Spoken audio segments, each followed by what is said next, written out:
नमस्कार, आप देख रहे हैं एमपी न्यूज़। मैं हूं पूजा रघुवीर, आपके साथ न्यूज़ रूम में बात करेंगे एमपी की कुछ बड़ी खबरों पर। बात करेंगे मुख्यमंत्री सीएम शिवराज की। तो मुख्यमंत्री सीएम शिवराज सिंह चौहान जो है कल यानी कि शुक्रवार को 2 बजे खिलचीपुर के गांव पिपलिया कला में पहुंचे थे, जहां उन्होंने 7 निर्माण कार्यों का लोकार्पण और भूमि पूजन किया। साथ ही हितग्राही सम्मेलन और भाजपा के बूथ विस्तारक की बैठक में भी वे शामिल हुए। विधानसभा चुनाव 2018 में खिलचीपुर विधानसभा सीट से भीतरघात के चलते भाजपा प्रत्याशी हजारी लाल डांगी हार गए थे। वहीं यहां से कांग्रेस प्रत्याशी प्रियव्रत सिंह को 1,0855 वोट मिले थे, जो साल 2013 के मुकाबले 12.47% ज्यादा वोट थे। डांगी को 72,098 मत ही मिले थे। वहीं इस बार यह भीतरघात ना हो और बूथ पर भाजपा की पकड़ मजबूत हो, इसीलिए भाजपा संगठन ने मुख्यमंत्री को खिलचीपुर के पिपलिया कला गांव में बूथ विस्तार के लिए भेजा। चौहान ने कहा कि भाजपा द्वारा बूथ विस्तारक अभियान चलाया जा रहा है।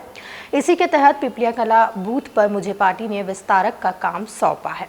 इसी गांव में पिछले महीने पूर्व मुख्यमंत्री दिग्विजय सिंह ने भी रात्रि विश्राम कर बढ़ती महंगाई के खिलाफ अभियान चलाया था। राजगढ़ के इस गांव में मुख्यमंत्री शिवराज सिंह चौहान गांव की ही भगवती देवी के घर चाय पीने पहुंचे। अपने घर सीएम को पाकर भगवती देवी जो है भावुक हो गई और उन्होंने सीएम शिवराज से कहा कि भैया ये शबरी के बेर है, यानी कि उन्होंने सीएम शिवराज को बेर खिलाए। वहीं ये जो दौरे है, रैलियां है, ये आगामी चुनाव तक हमें ऐसे ही देखने को मिल सकती है। बढ़ते हैं अगली खबर पर। Doctor B R. अम्बेडकर सामाजिक विज्ञान विश्वविद्यालय महू विश्वविद्यालय की कुलपति प्रोफेसर आशा शुक्ला को राज्य सरकार ने इमरजेंसी धारा का उपयोग कर हटा दिया है।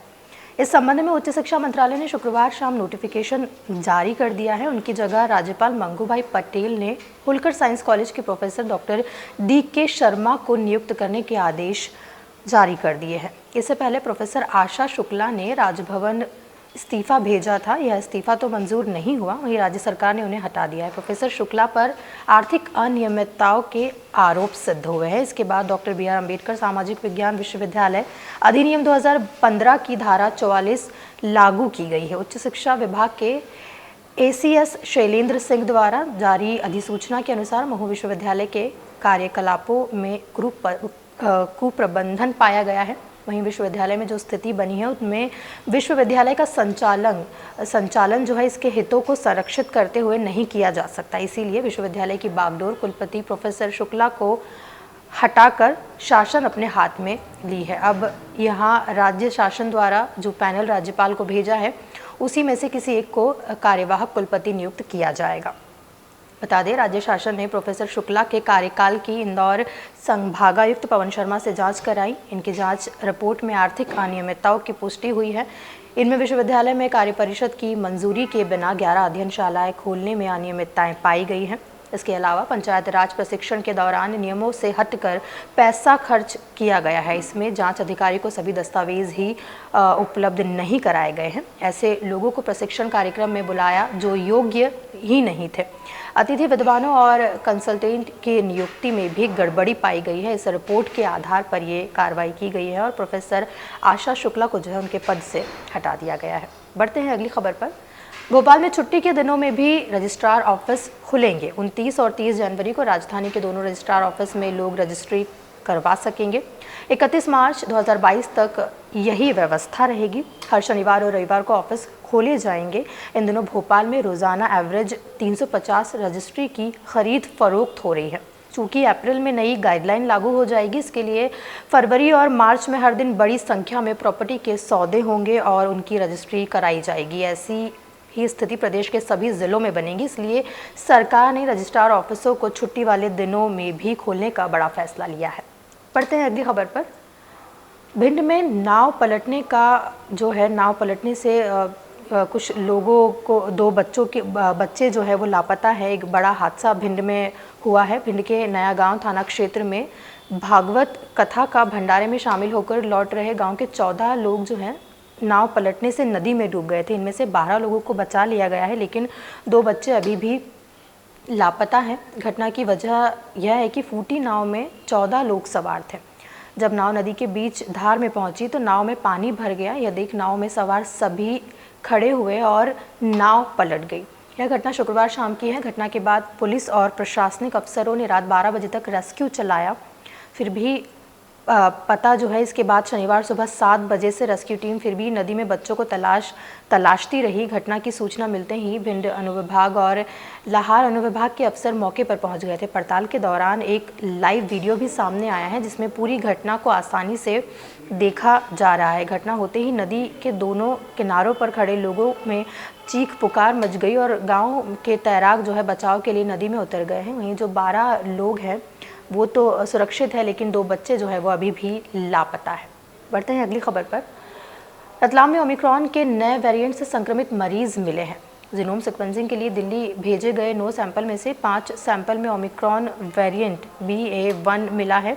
इन 5 मरीजों में 2 जो है विदेश से लौटे हुए हैं। वहीं 3 अन्य लोगों की भी ट्रैवल हिस्ट्री सामने आई है, जिसमें 80 साल की एक महिला की मौत भी रिपोर्ट की गई है। वहीं 120 नए पॉजिटिव मिले हैं। इनमें 4 साल के 2 बच्चे और 9 साल का एक बच्चा भी शामिल है। शुक्रवार को भोपाल में 1508 नए संक्रमित मिले हैं, जो गुरुवार की तुलना में 349 कम है। यानी कि केस कम होने की बड़ी वजह सैंपलिंग कम होना बताई जा रही है। शुक्रवार को सिर्फ 4298 सैंपल जांचे गए, जबकि एक दिन पहले 7218 नमूनों की जांच हुई थी। 20 जनवरी को 5650 सैंपल लिए गए थे और इनमें से 1991 लोगों की रिपोर्ट पॉजिटिव आई थी। एक सप्ताह का ट्रेंड देखें तो 20 जनवरी से 26 जनवरी के बीच 5 बार आंकड़ा 2000 के पार गया है। इन 5 दिनों में हर दिन 7000 से अधिक लोगों ने कोविड सैंपल दिया था। इंदौर में शुक्रवार को कोरोना के 1905 नए मरीज मिले हैं, जबकि 2 की मौत भी रिपोर्ट हुई है। इसके साथ ही मौत का आंकड़ा 1420 पहुंच गया है। वहीं 2835 मरीज स्वस्थ होकर घर भी लौटे हैं। ज़िले में अब एक्टिव मरीजों की संख्या 16083 हो गई है, यानी कि रिकवरी रेट भी अच्छा ही है अभी कोरोना से। बढ़ते हैं अगली खबर पर। हिमालय से आई सर्द हवाओं के कारण शहर में शुक्रवार को लगातार 6ठी बार सिवियर कोल्ड डे रहा। अधिकतम तापमान 21.9 डिग्री रिकॉर्ड किया गया, जो सामान्य से 6 डिग्री कम रहा। रात का तापमान 6.4 डिग्री रिकॉर्ड रहा, जो सामान्य से 4 डिग्री कम रहा। इस सीज़न में दूसरी बार जब न्यूनतम तापमान इस स्तर पर आया है। इसके पहले 19 दिसंबर की रात न्यूनतम पारा इतना ही रिकॉर्ड हुआ था। शनिवार से कड़ाके की ठंड से राहत मिलने के आसार पूरी तरह से है। वहीं इसकी शुरुआत शुक्रवार से ही हो चुकी है। शुक्रवार भी ठंड का जो मिजाज है वो थोड़ा कम ही रहा है। वहीं अधिकतम तापमान गुरुवार को दर्ज किया गया था 19.4 डिग्री से 2.5 डिग्री बढ़कर 21.9 डिग्री रिकॉर्ड किया गया था। वहीं शनिवार को यह और सुधार के साथ 22 डिग्री से ऊपर जा सकता है, यानी कि ठंड के कम होने की संभावना जताई जा रही है। ये थी कुछ महत्वपूर्ण खबरें। बाकी खबरों के लिए आप बने रहें MP न्यूज़ के साथ। नमस्कार। MP की नब्ज, MP का हाल, मध्य प्रदेश की हर खबर MP न्यूज़ TV के साथ। लगातार खबरों के लिए सब्सक्राइब करें हमारा YouTube channel MP news TV। Latest updates के लिए बेल आइकन दबाना जरा भी न भूलें।